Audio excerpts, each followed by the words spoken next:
बिस्मिल्लाहिर्रहमानिर्रहीम।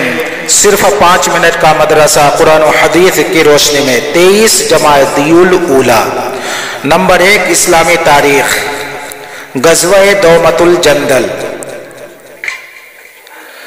25 रबीउल अव्वल सन 5 हिजरी में रसूलुल्लाह सल्लल्लाहु अलैहि वसल्लम को इत्तिला मिली कि शाम की सरहद से करीब दौमतुल जंदल के मुशरिक कबाइल ने काफिलों पर डाके डाल रखे हैं और गुजरने वालों से सामान लूट लेते हैं। नीज़ ये भी मालूम हुआ कि उन्होंने मदीना पर हमला करने के लिए एक बड़ी फौज जमा कर ली है। इन खबरों के पेश नजर रसूलुल्लाह सल्लल्लाहु अलैहि वसल्लम ने सबा बिन और फता गफ्फारी रदियल्लाहु ताला अन्हु को मदीना का अमीर बनाया और सख्त गर्मी, रेगिस्तानी सफर और नासाजगार हालात के बावजूद 1000 सहाबा का लश्कर लेकर उनके मुकाबले के लिए रवाना हो गए। मुसलमान शदीद गर्मी की वजह से रात में सफर और दिन में आराम करते थे। 10 मंजिल तय करने के बाद जब सहाबा रदियल्लाहु अन्हुम ने दौमतुल जंदल पहुंचकर क़याम फरमाया तो कुफ्फार पर आप सल्लल्लाहु अलैहि वसल्लम का रोब तारी हो गया और घबराहट के आलम में दौमतुल जंदल के गवर्नर के साथ भाग खड़े हुए आप सल्लल्लाहु अलैहि वसल्लम सहाबा इकराम रिदवानुल्लाहि अलैहिम अजमईन के हमरा जंग किए बगैर मदीना मुनव्वरा वापस तशरीफ ले आए। नंबर 2 अल्लाह की कुदरत, चोटी की दूर अंदेशी।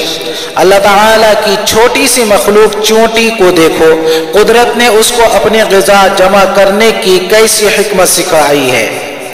अपने ग़िज़ा जमा करने में चोटियां आपस में एक दूसरे का किस तरह ताउन करते हैं और सब आपस में मिलकर सख्त गर्मी और सख्त सर्दी का स्टॉक जमा कर लेती हैं ताकि इत्मीनान और सुकून से अपने सुराखों में बैठकर खाया करें और बाहर ना निकलना पड़े। यह कैसी दुरअंदेशी है, यह समझ चोटी को किसने दी? बेशक अल्लाह ने दी। नंबर 3 एक फर्द के बारे में, बीमार की नमाज। रसूलुल्लाह सल्लल्लाहु अलैहि वसल्लम ने फरमाया, नमाज खड़े होकर अदा करो, अगर ताकत ना हो तो बैठकर अदा करो और अगर इस पर भी कुदरत ना हो तो पहलू के बल लेट कर अदा करो। बुखारी शरीफ। अगर कोई बीमार हो और खड़े होकर नमाज पढ़ने में कादिर ना हो तो रुकू और सजदा के साथ बैठ कर पढ़े। अगर रुकू और सजदे पर भी कादिर ना हो तो बैठकर इशारे से पढ़े और अगर बैठकर पढ़ने की भी ताकत ना हो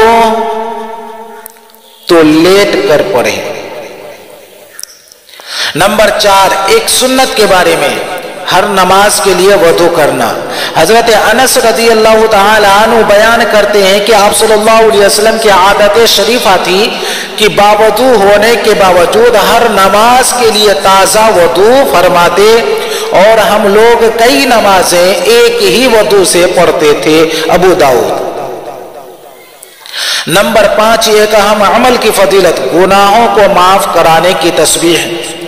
रसूलुल्लाह सल्लल्लाहु अलैहि वसल्लम ने फरमाया, जमीन पर जो शख्स भी ला इलाहा इल्लल्लाह वल्लाहु अकबर वला हौला वला कुव्वत इल्ला बिल्लाह पढ़ता है, जमीन पर जो शख्स भी ला इलाहा इल्लल्लाह वल्लाहु अकबर वला हौला वला कुव्वत इल्ला बिल्लाह पढ़ता है तो उसके तमाम गुनाह मुआफ हो जाते हैं, खास समुद्र के झाग के बराबर हूं। तिरमिज़ी शरीफ।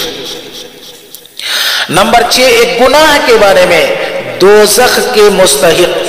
रसूलुल्लाह सल्लल्लाहु अलैहि वसल्लम ने फरमाया, क्या मैं तुम्हें जहन्नमी लोगों के बारे में ना बताऊं? हर सख्त मिजाज, बद अखलाक और तकब्बुर करने वाला जहन्नमी है। बुखारी शरीफ।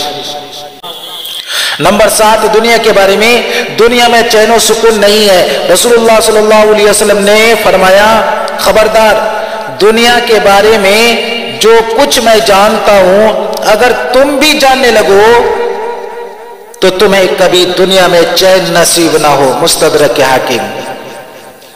नंबर 8 आखिरत के बारे में, क़यामत के दिन लोगों की हालत। कुरान में अल्लाह ताला फरमाता है, जिस दिन तमाम जानदार और फरिश्ते सफ बांध कर खड़े होंगे। उस रोज कोई कलाम ना कर सकेगा, अलबत्ता जिसको खुदाए रहमान यानी अल्लाह ताला बात करने की इजाजत दे दे और वो बात भी ठीक ही कहेगा।